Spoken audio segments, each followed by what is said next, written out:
Right. Welcome back to Morning Joe. Joining us now, we have on the set with us the former Prime Minister of Great Britain, Gordon Brown. This is exciting. He's the author of Beyond the Crash, Overcoming the First Crisis of Globalization. But we're glad he's here today for a lot of other reasons. Also joining the table, the host of CNBC's Mad Money and author of Getting Back to Even, Jim Cramer.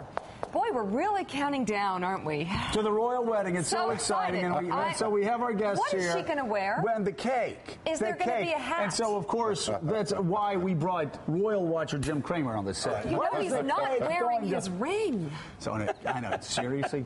Anyway, I'm going to be quiet. I don't want to get in trouble. But it really does make me very, very tired. What does? Just the ring and the dress of the. Well, we're going to be in London for a week talking about the ring and the dress. No, we actually. You know what I'm going to be talking about, Mr. Prime Minister? We're going to be talking about football, English football for a week. We're going to talk about austerity. And you'll be going to some matches, will you? Yeah, you darn right I am. And will you be seeing Liverpool winning? I don't know if I'll be seeing them winning or not. Every time you think they've turned the corner, they will lose to a West Ham or a West Brom. Well, it's very ugly. The Premier League is even more competitive than yesterday's US Masters Golf Championship. Everybody's piling in at the top and at the bottom. Right. And it's a real fight to the finish. It'll not really be sorted out to the last day. It is very exciting. I try to explain that to these guys, and they'll have none of it. So well, we've adopted their style. San Francisco and Los Angeles. That's true. Need riot police.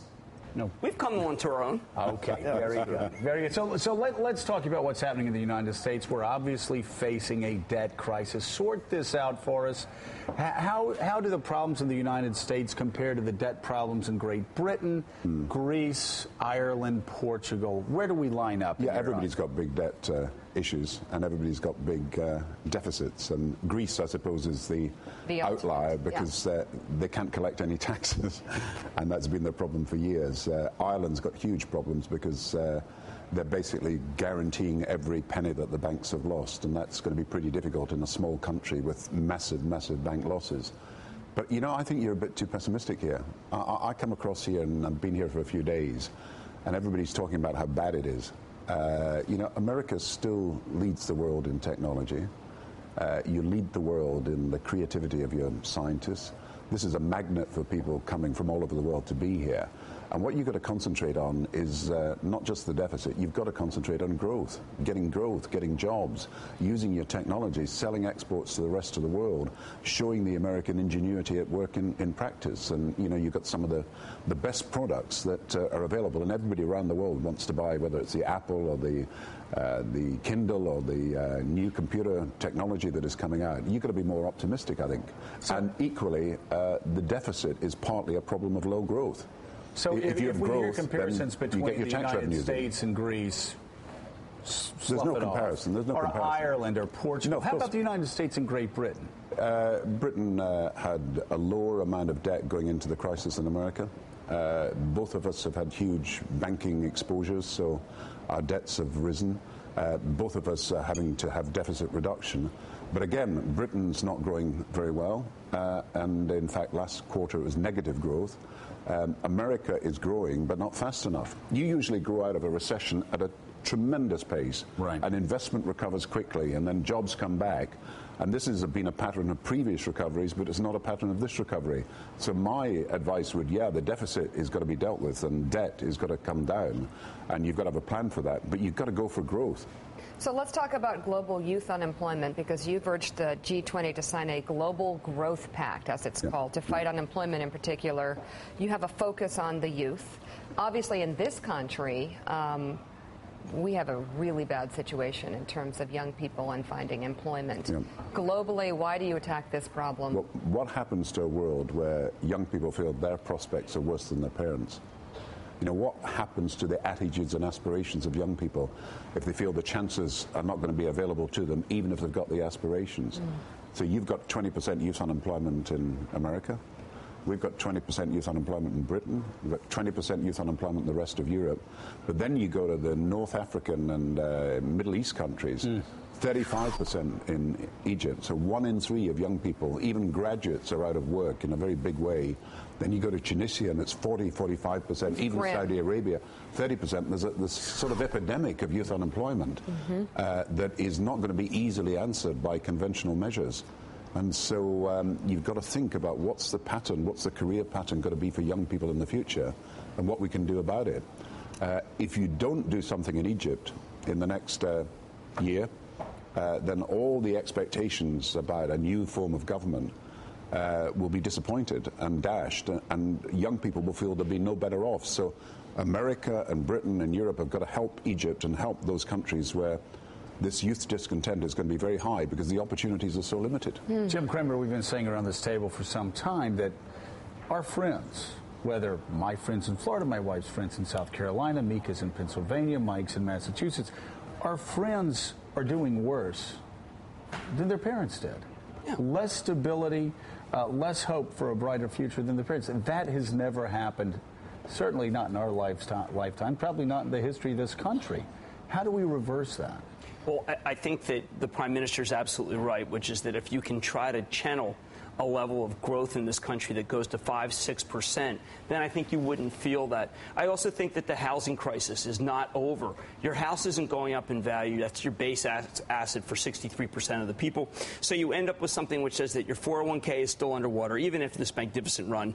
Your house doesn't appreciate. Your paycheck isn't gaining. The taxes are going to go up in 2012. So first of all, the people in South Carolina, but they're all right. So it's absolutely that without growth, your bottom line salary won't go up. Salaries have been stagnant in this country, which is why there's really no inflation. Housing and labor have been flat. So you need to have growth in order to be able to raise wages. We don't have it.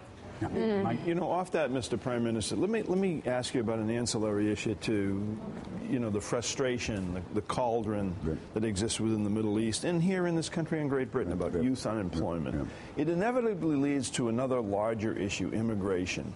People leave their countries. They go to London. They try and come to the United States. What happens to the underlying social fabric of these countries as this just increases? Yeah, but that's all the more reason for concentrating on creating jobs in the Middle East and in North Africa. I mean, you know the rush of people into Italy in the last few weeks from Libya, but look at what could be done in these countries to create jobs. And if you don't deal with the problem in North Africa and the Middle East, and you've got large numbers of young people discontented, then they will migrate into Europe and elsewhere. There'll be a security problem because it will feed right-wing violent extremism. And at the same time, of course, you've got this waste of talent. I mean, Africa's got the biggest population of young people in the world, and we're not using that talent for the benefit of the world as a whole. So you've got to deal with these problems and see that there's a domestic ramification for us allowing Egypt or, let's say, Tunisia not to be able to solve their problems on the economy. So, again, the question is, have you defined the problem correctly? Because as I see it, the problem for America and Europe is more about growth in the long term than it is about the deficit. Mr. Prime Minister, one thing that you said right when you got here, which is that we're too pessimistic. You've got a great worldview of the banking system, which is integral to growth. Yeah. Americans think that their banks were, without a doubt, by far the worst, that we really handled the crisis poorly and our banks are still in bad shape. From your perspective, that's not true, is it? I think British banks have been capitalised. I think other European banks are still to be properly capitalised. I think the capital ratios, that's the demand we're going to place in these banks, is going to have to be higher, I'm afraid, because the risks that have been entailed by you and me because of the failure of the banks. And you can't have a situation where the banks just do what they want, then they fail, the taxpayer steps in, and they haven't protected themselves and as you say, that's crisis. Especially bad in Ireland.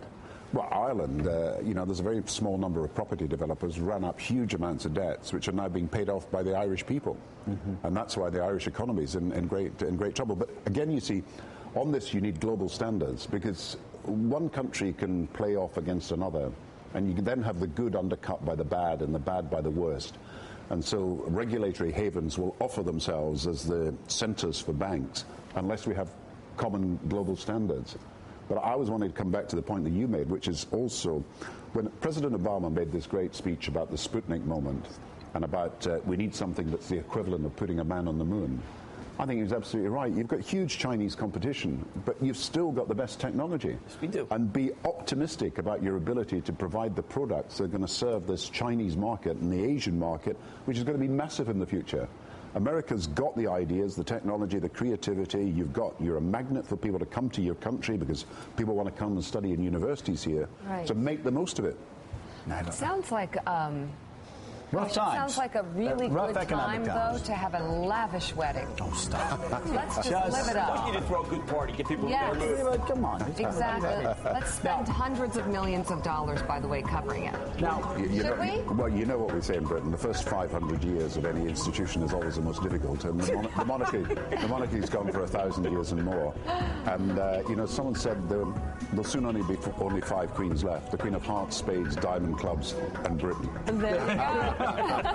Now, we know you have to go. We would love for you to stay, though, because our next segment. Yeah, it's important. We have Liverpool's own Roger Bennett. Once a week, we talk about football, English football. And Mr. Prime Minister, I need a translator. I do. For Roger Bennett? Yes. Okay, very good. We'll be right back.